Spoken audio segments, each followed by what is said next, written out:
Managing Director and the CEO of that sector. Thank you. Thank All right, this is just how you guys are catching up. More than the second day. I just want to I would like to remind my own about the supply chain and logistics career by the girl. Okay. Thank you. So next time you're writing something, get your pen and your notes. Thank you. All right, before then, let me quickly give you a short profile. Can I send to you? No, that was what she was. Yes. No, fifth one. Thank you. This is Temilade Ogunniyi. Holds the bachelor's degree in economics. And the leadership manager of the business school, yes.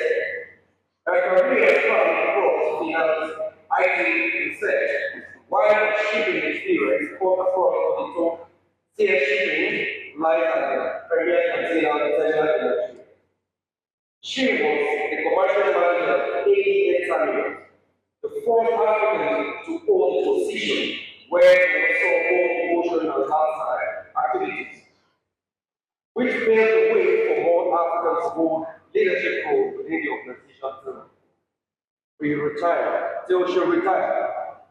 She pioneered the container bagging across Lagos at the advent of congestion in 2018 and contributed immensely to the deployment of rail across Lagos. A pioneering role in the bagging of containers at Lagos Port earned her an award with Private Operator Association in 2021. This intervention led to the development, the congestion of the port across West Africa.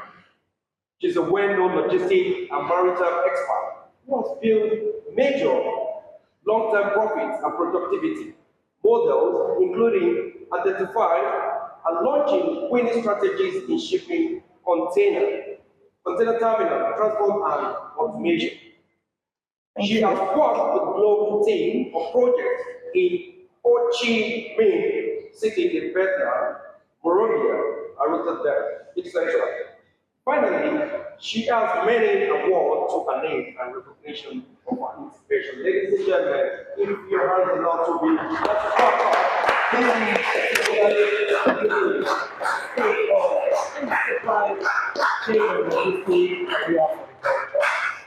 Thank you very much. Thank you.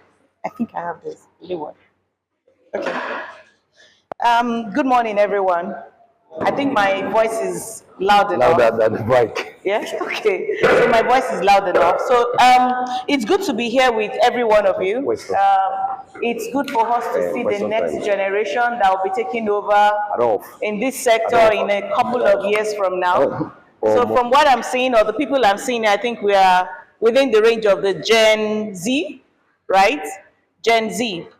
And I think I would say that for you to be here today, you're very lucky because I, for one, I grew up in a neighboring state. I didn't grow up in Lagos, so I didn't have the opportunity to hear anything about maritime.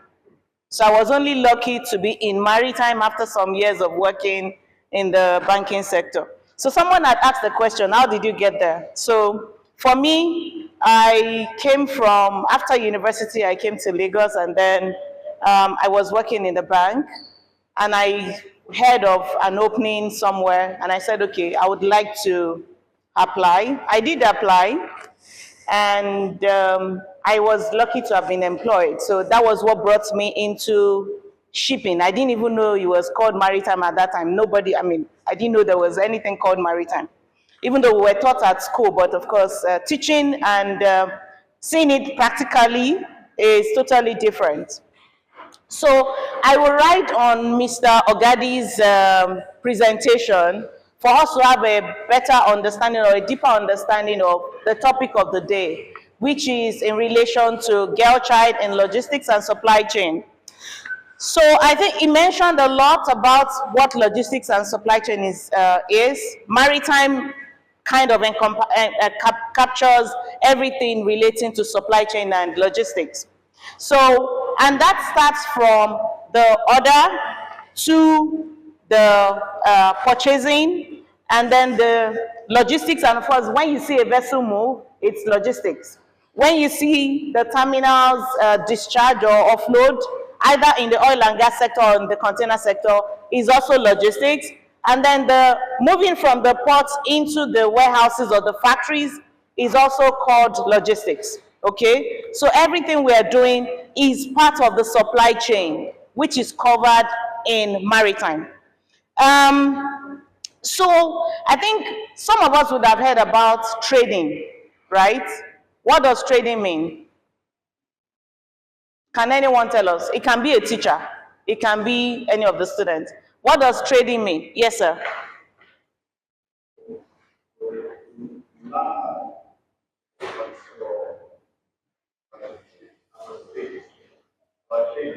Yes. What does trading mean? Do any type of business. Okay. Any type of business Okay. or anything that you can benefit from. Okay. Thank you. Is there anybody else that can tell us what trading means? Yes. Trading is just the act of buying and selling. Exactly. I think so. That was what I wanted to Someone hear. the demand for something. Yes. And at the other end, someone is supplying it. Perfect.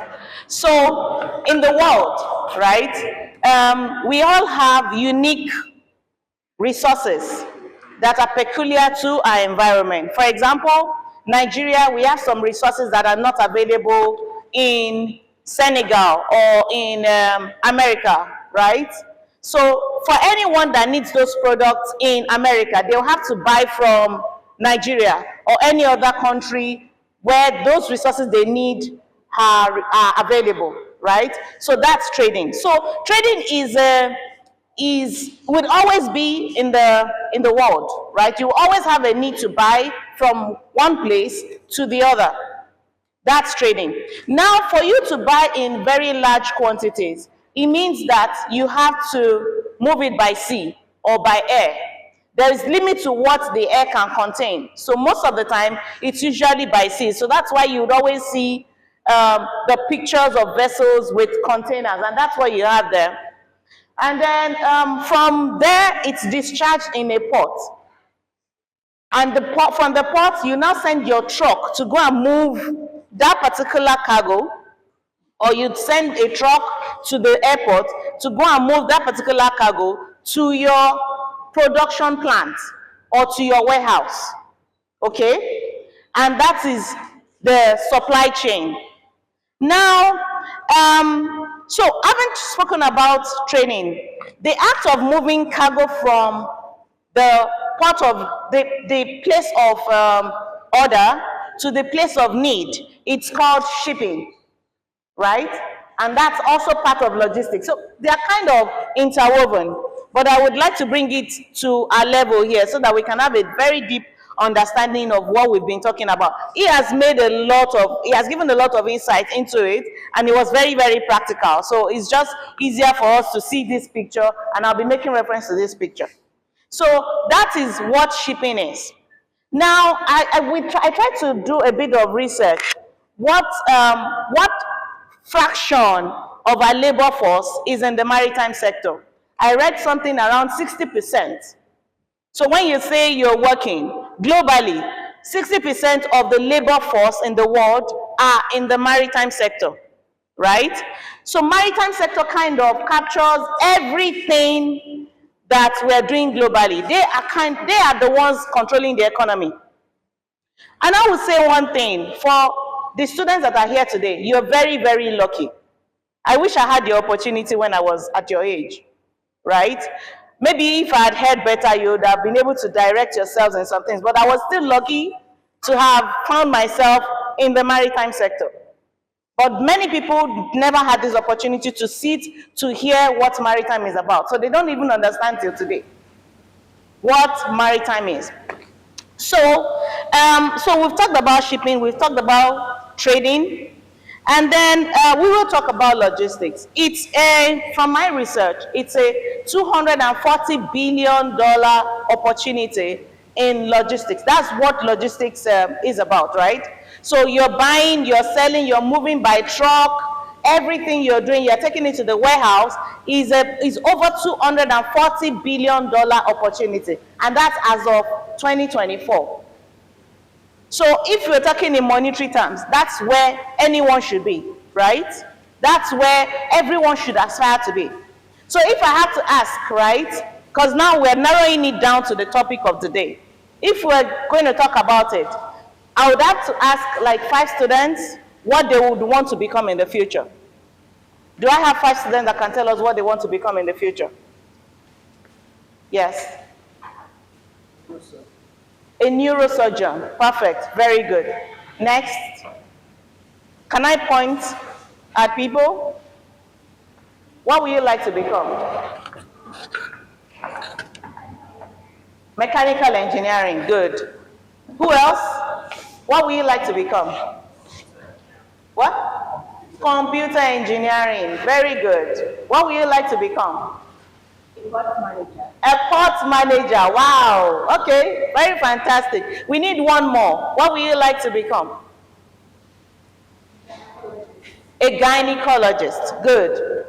Now, in this sector, right, every vocation is needed.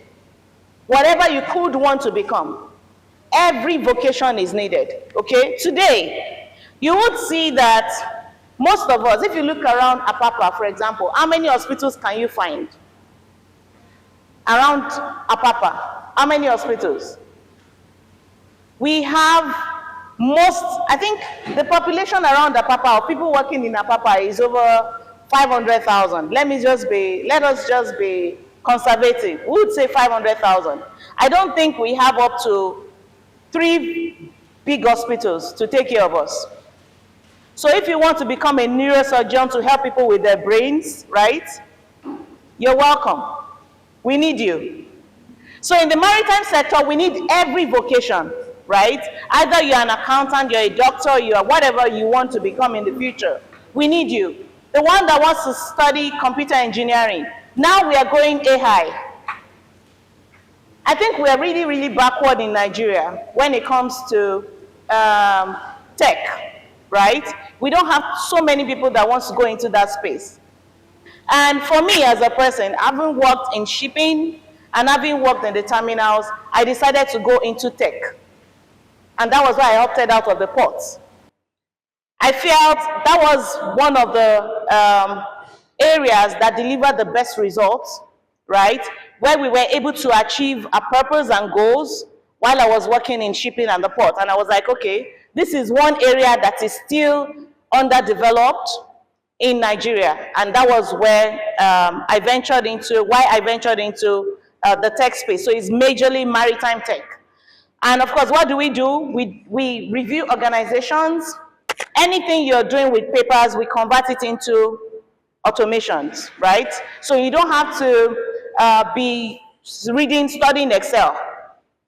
So if you want to study accounting, for example, you need to start rethinking what your accounting will be in 10 years from now. Probably tech would have taken over. Probably you would have to think about something else compared to studying accounting, because AI is taking everything. So you need to be very, very, very careful about whatever vocation you want to go into in the future. And you need to start thinking about it from now. Now, in this sector, we've talked about a lot of things, but one thing that we need to talk about is the diversity. I'm not sure we have up to 20% of the employees in this sector as women.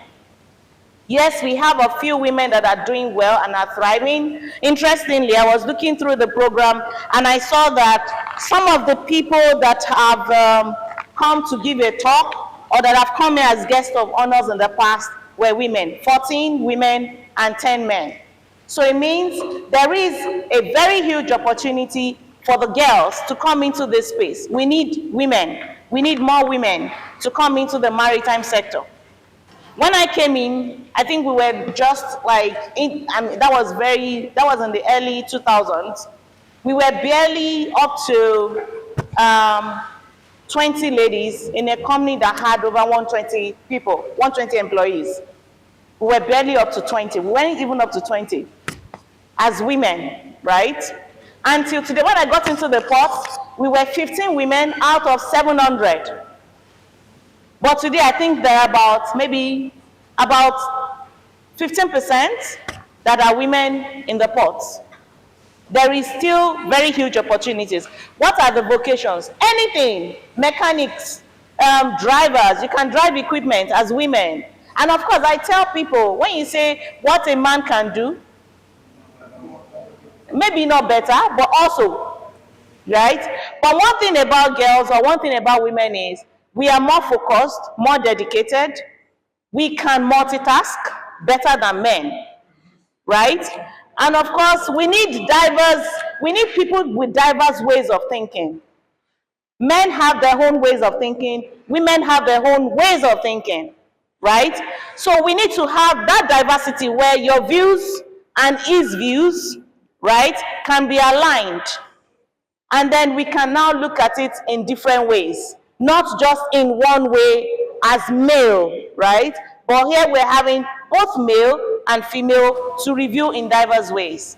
So when a man is saying yes with a reason, a woman can be saying, I think differently with a reason, right? So, and by doing that, we are able to deal with problems head on. Because women have a way of sensing problems much ahead, the same way you handle it in your home than opposite. I'm sorry, there are so many men here, but I'm sorry, I have to say it, right? So women have a way of seeing problems better than others, right? And we have to keep that in perspective. And that is why we need more women in the maritime sector to come and support the men, or to come and flourish if you want to flourish.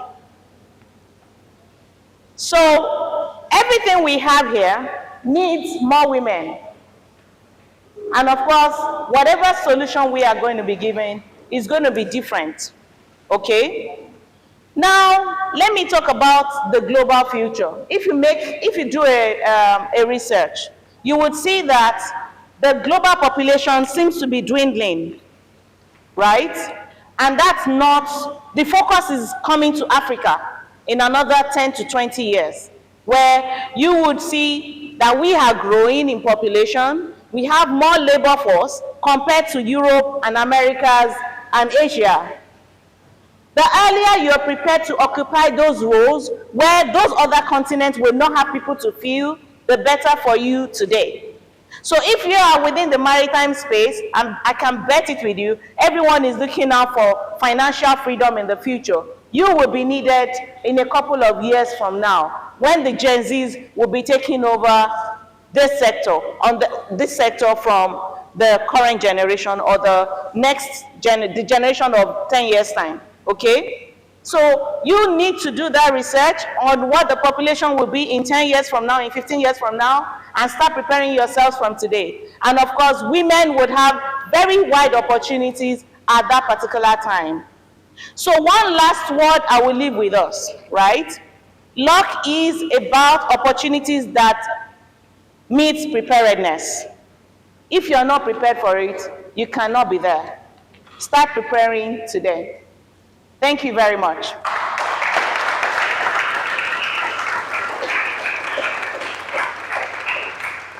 Do we have questions? Do we have comments? Yeah. Questions? That question first, before the students can ask questions, it's compulsory. I want you guys to ask questions. Are you ready? Let me give them this one. Thank you very much. What? I think it was well. Good morning, ma'am. Good morning. Yes, ma'am. So I wanted to ask, see that honestly, when a kind of male-driven world, so what can you say are the bottlenecks or the hindrances you face in your career branching into maritime sector as a woman, and how can the girl child of today avoid this? Okay. Thank you very much. Do I answer that or we take all the questions and then? Okay, all right. So when I got into maritime, there were just very few of us. And of course, as peculiar to a male-dominated environment, they will just shut your pay, keep quiet there. But of course, I was dogged. It's very hard. I went through tough years growing up. I toughened myself. So it's difficult for you to shut me up easily. I would still come back to say, I have a comment. And I would raise my hand to say, you have to listen to me, okay? And one thing that is very clear, when people see that you have that kind of personality, they tend to want to listen to you, especially if you're prepared with your comments. You don't just talk stupidly. You're talking with facts. You're talking with what people see as a solution, right? And that entails a lot of work. It entails a lot of studying. It entails a lot of knowledge. So one thing about me is I was very, very inquisitive. I would always ask questions. I would always read. And one thing, I need to mention this. So when I moved into the port, I thought shipping is shipping. But moving into the port from shipping, having spent 11 years in shipping before I moved into the port, was totally different. And of course, in a port where you have over 700 men, and we were just less than 15, I entered at the mid-management level. It was tough. It was tough. One is people that have been working there for over 15 years, and you are just coming in to dominate, right? It was tough, but it's easy. I have my way, and I've trained myself to walk through people, no matter who you are. I would always be ready to push my agenda, and that was what I did. But I didn't just do that. I had to make sure that if there was opportunity in the future, I was prepared and ready for it. And that was why I had to go for further studies, right? By having a master's. I didn't want the organization to have a situation where they would be saying, okay, for your next role, you need an MBA. I already have an MBA. Oh, the guys have MBA, you don't have. So I was prepared with it, right? And I had to sponsor myself. So one thing I would tell everyone is, one, you have to be ready. Two, you have to be rugged and dogged. You have to be hardworking.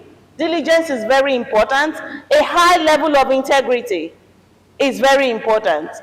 When people see you with these attributes, they just can't push anything to your table because they know that you have it and you have the knowledge to deal with them. I hope I answered your question. Thank you very much. Any other question? Yes. Students? And one last word, you need mentors, okay? So I would advise the students that are here and within this, that you are listening to me right now, to look out for mentors. You have a lot of mentors around, people that can help you to transition from where you are to where you want to be, especially within the maritime sector. And Mrs. Olaito is well anchored with all the people and the relationships and the network to help you to your next phase, including the teachers, okay? Thank you very much. Any other?